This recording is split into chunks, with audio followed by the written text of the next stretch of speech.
Here's what electric bike companies will never tell you when you're browsing their websites. What if I told you that riding certain e-bikes on public streets could get your vehicle seized by police and leave you facing thousands in fines? That's not a scare tactic.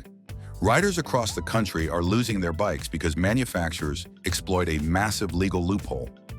Picture yourself cruising at 50 miles per hour thinking you bought a street-legal e-bike, only to have officers confiscate it and hand you citations for operating an unregistered motorcycle.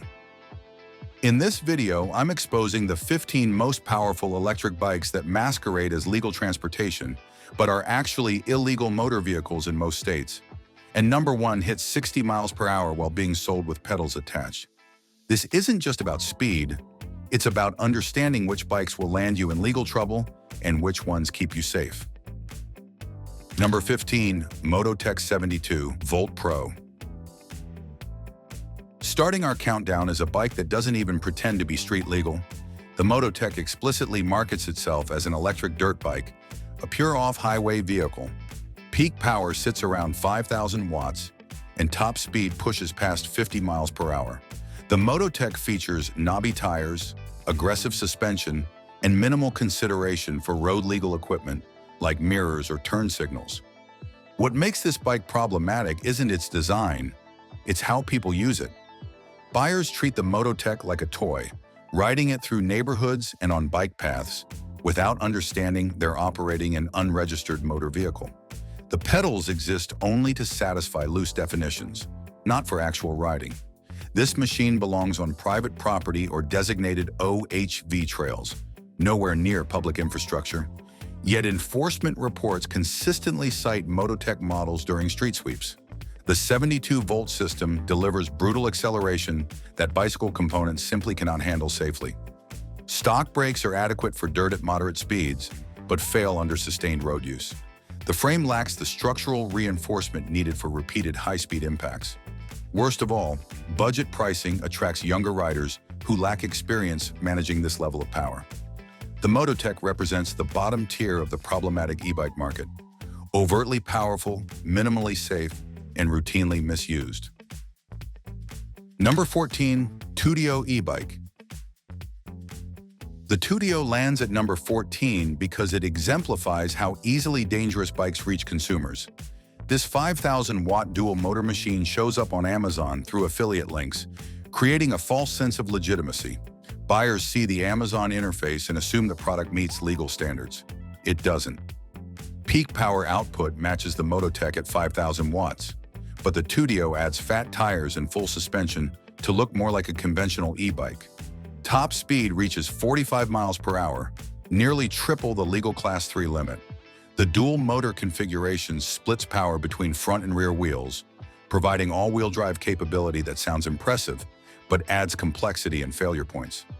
Safety certification is the real concern here. Budget imports in this category rarely carry UL 2849 certification, the standard that validates electrical system safety. Without this testing, battery packs pose fire risks from overcharging, short circuits, or mechanical damage. High-voltage lithium-ion systems contain enormous energy density. When they fail catastrophically, producing fires that burn hotter than gasoline and cannot be extinguished with water. Number 13, Pucky Puppy Boxer ST. At number 13, the Pucky Puppy Boxer ST represents the low-cost, high-risk segment of the market. 5,000 watts peak, 45 miles per hour top speed, full suspension, and fat tires. All the hallmarks of bikes trying to legitimize off-highway vehicle performance for street use. The Boxer ST uses its suspension and tire package to suggest capability and safety, but these features don't address fundamental compliance issues. Full suspension helps absorb impacts on trails but doesn't make the bike street legal.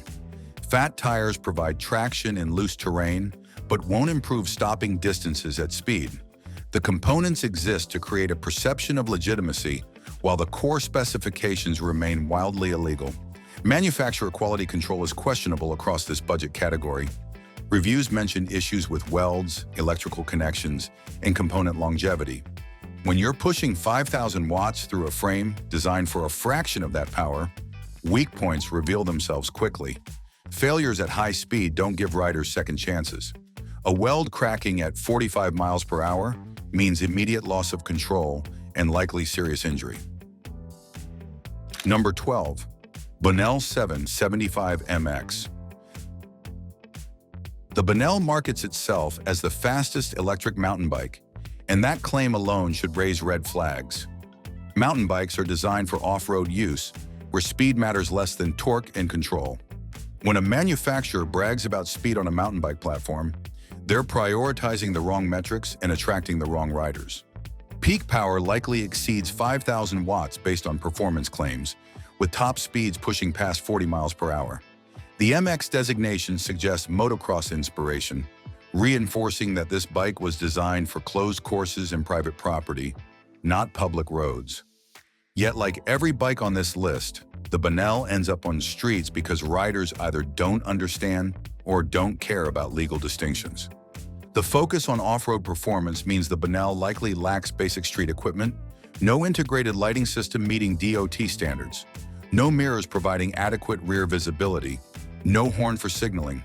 These aren't optional accessories. They're legal requirements for motor vehicles. Without them, the bike can't be registered even if the owner wanted to comply with the law. If you're finding value in understanding which bikes to avoid, hit that subscribe button. This information could save you from expensive legal problems, and we're about to reveal even more powerful machines that blur the line between bicycle and motorcycle. Number 11. Delfast Top 3.0. The Delfast Top 3.0 occupied the high-end market from 2020 through 2023, and it makes our list at number 11 for its extreme specifications and heavyweight construction. This machine was never subtle about being a motorcycle. Top speed exceeds 50 miles per hour, and the massive battery capacity provides range that embarrasses some electric cars. What sets the Delfast apart is curb weight. This bike is heavy, tipping scales at over 100 pounds fully loaded. That mass creates momentum that bicycle brakes simply cannot manage. Physics doesn't care about good intentions. Kinetic energy increases with the square of velocity and linearly with mass. A heavy bike moving fast requires exponentially more stopping power than a light bike moving slowly. The Delfast at least had the decency to market itself appropriately. Company literature acknowledges this is an electric motorcycle requiring proper registration and licensing. The problem comes from buyers who purchase it anyway and ride it in bicycle spaces, assuming the pedals provide legal cover. They don't. The Delfast specifications make it a motor vehicle regardless of pedal presence. Number 10. Hemiway Cobra Pro. At number 10, the Hemiway Cobra Pro demonstrates how mid-drive motors complicate classification. Instead of hub motors in the wheels, the Cobra Pro uses a Bafang M620 mid-drive, producing 1,000 watts nominal.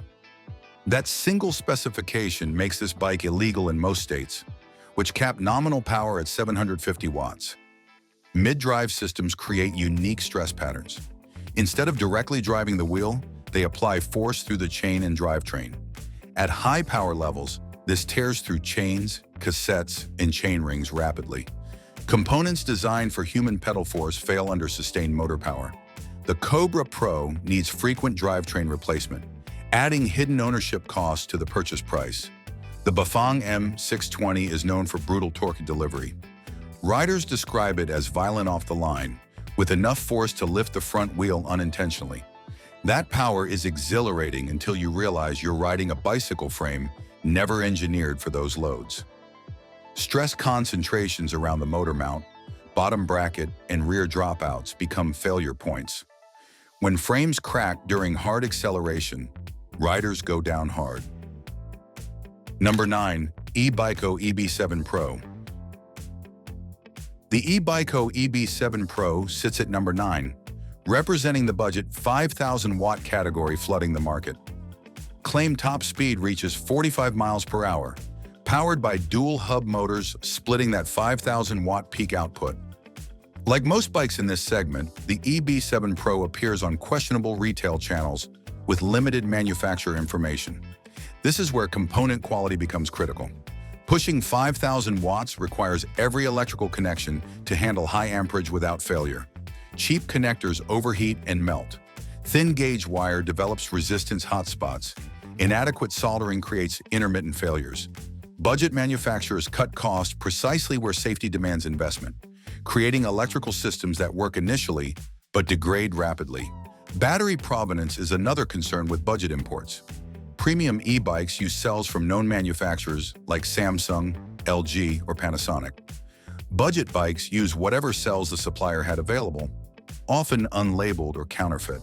These cells may not match their stated specifications, leading to reduced range, accelerated degradation, and increased fire risk.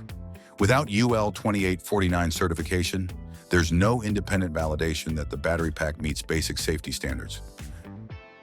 Number 8. Filodo Falcon.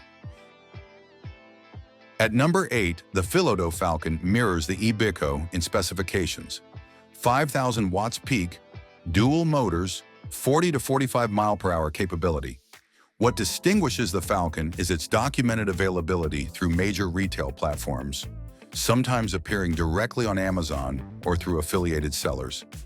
This mainstream availability creates the most dangerous misconception that presence on a trusted retail platform implies legal compliance and safety validation. It doesn't. Amazon and similar marketplaces struggle to police every product listing, especially in rapidly evolving categories like e-bikes. Sellers exploit this by listing non-compliant products with vague descriptions that avoid triggering automated filters. The Falcon likely lacks UL 2849 certification, a critical safety gap given its high-voltage system. Without this certification, the entire electrical architecture remains unvalidated for resistance to overcharging, short circuits, mechanical damage, and thermal stability. Every time you charge the battery or push the power button, you're trusting an uncertified system to behave safely. One management system failure could turn the bike into a firebomb in your garage or while you're riding. Number 7. Aerial Rider Grizzly.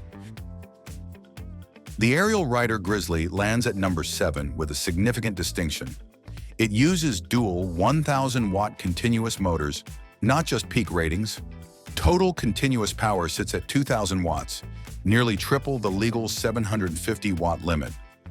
This specification alone disqualifies the Grizzly in most states, regardless of how the manufacturer labels it. Aerial Rider is a known brand with better reputation than budget imports, but brand recognition doesn't equal legal compliance. The Grizzly markets itself as a powerful cruiser for experienced riders, and the company provides detailed specifications that clearly show the bike exceeds standard limits.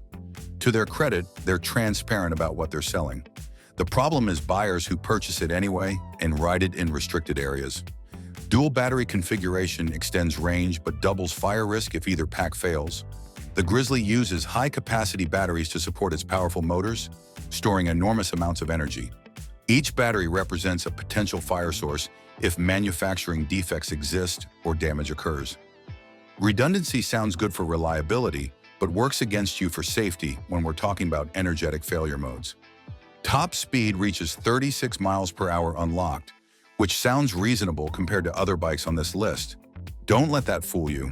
The Grizzly's continuous power rating means it maintains aggressive performance indefinitely without overheating, unlike bikes that briefly hit high peaks. Sustained high-speed riding places constant thermal load on brakes, bearings, and tires. Components that might survive occasional bursts of speed fail under continuous punishment. Number 6. Wired Freedom.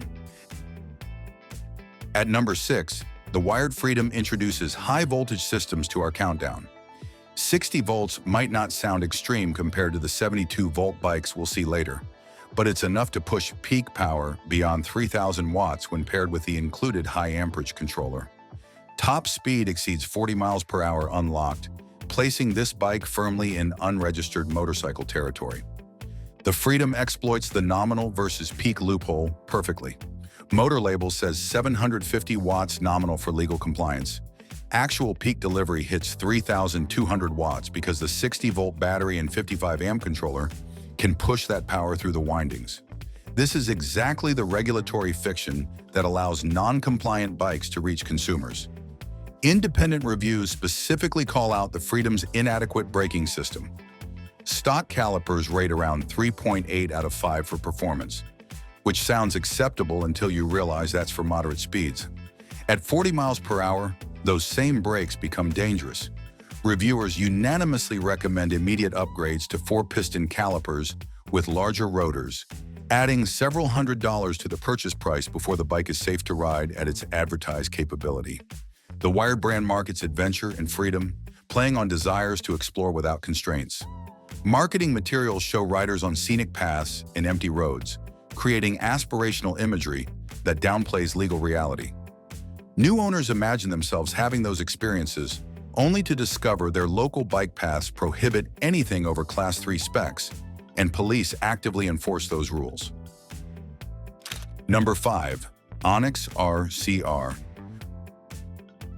Breaking into our top 5 at number 5 is the Onyx RCR, a bike that embraces cafe racer styling and abandons any pretense of being a bicycle. Peak power reaches 6,000 watts, and top speed pushes 60 miles per hour or beyond. The RCR is heavy, aggressive, and looks exactly like what it is: an electric motorcycle missing proper registration. Onyx doesn't hide what they build. The RCR markets toward riders who want motorcycle performance in a package that technically includes pedals. Those pedals are vestigial, present only to satisfy loose legal definitions. Nobody actually pedals the RCR in any meaningful way. This is pure throttle-controlled transportation that happens to have pedal brackets attached. The cafe racer styling attracts attention, which is precisely what you don't want when riding an illegal vehicle. Police notice the RCR immediately because it stands out visually and sounds different from regular e-bikes. The electrical drive system makes distinct noises at high power, and the RCR's performance makes stealthy operation impossible. Ride this bike on public streets and expect to interact with law enforcement quickly. Weight and speed combine to create stopping challenges that stock brakes cannot meet. Multiple sources cite the RCR as needing immediate brake upgrades for safe operation. The bike ships with components inadequate for its performance envelope, requiring owners to invest in better calipers, rotors, and possibly master cylinders before safely riding at speed. This isn't optional tuning, it's mandatory safety equipment the manufacturer should have included. Number 4. Ehora Knight M1PS. At number 4, the Ehora Knight represents chopper-style aesthetics, meeting high-voltage performance. 72 volts powers a motor system capable of 4 to 5,000 watts peak, claiming top speeds around 50 miles per hour. The Knight's appearance is unmistakably motorcycle-inspired, with low-slung seating, stretched geometry, and styling cues borrowed from custom builders. 72-volt systems maximize voltage to achieve extreme speed without proportionally increasing amperage. Higher voltage allows smaller gauge wiring for the same power level, but creates more severe failure consequences when problems occur. Arcing, shock hazards, and fire risks all increase with voltage. The Knight's electrical system demands perfect installation and maintenance to operate safely. Large brake rotors suggest the manufacturer understands stopping requirements, but rotor size alone doesn't ensure adequate performance. Caliper quality, pad compound, fluid type, and heat dissipation all matter equally. The Knight's high curb weight and extreme speed require integrated brake system design, not just big rotors bolted to standard hubs. Without knowing the specific components used, assuming adequate braking at 50 miles per hour is dangerous. Chopper geometry creates handling compromises that become pronounced at speed. Extended front ends look dramatic but reduce steering feedback and increase turning radius.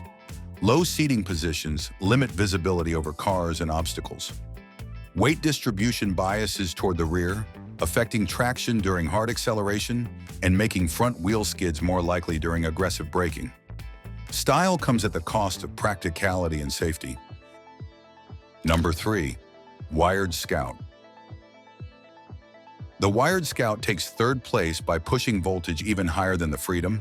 72 volts paired with aggressive controller programming delivers approximately 5,000 watts peak power and top speeds exceeding 50 miles per hour. The Scout represents Wired's flagship performance model, maximizing every specification within their technical capabilities. The decision to use 72 volts instead of 60 or 48 is deliberate performance engineering. Each voltage increase enables higher speeds with the same motor design. Wired chose this specification, knowing it places the Scout definitively in motorcycle classification. They're not exploiting gray areas. They're building a performance machine, and accepting it exceeds bicycle definitions. Peak power at 5,000 watts places extreme thermal loads on motors, controllers, and batteries. Sustained operation at high power generates heat that requires active cooling or large thermal masses to dissipate. Consumer-grade e-bike components often lack adequate cooling, relying on brief usage periods to prevent overheating. The Scout's capability to sustain high power makes thermal management critical. Controller failure from overheating at speed means instant loss of power and potential loss of control. The Scout's 50-mile-per-hour capability requires every component in the braking system to function perfectly under extreme stress. Brake fade becomes a real concern when repeatedly slowing from high speed. Heat builds in rotors and pads, reducing friction coefficient and requiring harder lever pressure to achieve the same stopping force. In emergency situations, faded brakes mean extended stopping distances that could make the difference between avoiding a collision and serious injury. Number 2, Talaria Sting R MX4. At number 2, the Talaria Sting R MX4 directly challenges the Sur-Ron for dominance in the e-dirt bike market. Peak power sits around 6,000 watts with top speeds exceeding 45 miles per hour. The Talaria matches Sur-Ron specifications closely, creating competition in a segment that shouldn't exist for street use. The MX4 designation reinforces this is a motocross-oriented machine designed for closed courses and off-road use. Suspension travel, ground clearance, and tire tread all optimized for dirt performance. Yet like the Sur-Ron, Talaria bikes appear regularly on streets because owners either don't know better or don't care about legal restrictions. The bike's capabilities make street riding tempting, despite being explicitly illegal. Component quality on the Talaria reportedly equals or exceeds Sur-Ron in some areas, with particular attention to suspension and frame construction. This is good for off-road durability, but doesn't address fundamental street legal compliance issues. Better quality components don't make an illegal bike legal. They just make it a higher quality illegal bike. The Talaria requires immediate safety component review before any street use, which itself is illegal. Stock brakes serve off-road purposes where terrain naturally limits speed, but asphalt permits sustained high velocity that demands better stopping power. Reviewers familiar with both brands note that neither Talaria nor Sur-Ron ship with adequate brakes for street speeds, requiring owners to upgrade before safe operation. Number 1. Sur-Ron Lite BX. Taking our number 1 position is the bike that started it all and remains the most recognized symbol of the e-moto problem, the Sur-Ron Lite BX. The latest 2025 model produces 8,000 watts peak power and achieves speeds exceeding 47 miles per hour. These specifications exceed legal bicycle limits by a factor of 10, making the Lite BX an unambiguous, unregistered motorcycle. The Sur-Ron achieved cult status among riders seeking motorcycle thrills without motorcycle regulations. Its relatively affordable price point, excellent build quality for an off-road machine, and impressive performance created a massive following. That popularity also made it the primary target for law enforcement crackdowns. Police departments explicitly name Sur-Ron during illegal e-bike enforcement operations because the model appears so frequently in violations. 8,000 watts represents power levels that require motorcycle-grade everything: frame, suspension, brakes, tires, electrical system. Every component must meet standards beyond bicycle specifications. The Lite BX handles off-road punishment well because it was designed as an off-highway vehicle. But those same components remain inadequate for street use, where sustained high speeds, emergency stops in traffic, and interaction with cars demand different engineering priorities. The Sur-Ron Lite BX dominates at number 1 because 8,000 watts and 47 miles per hour demolishes any bicycle classification. If you want actual street legal options that won't get seized, Check out our video on the 20 best long-range commuter e-bikes for daily use. Bikes that keep you legal while delivering serious performance.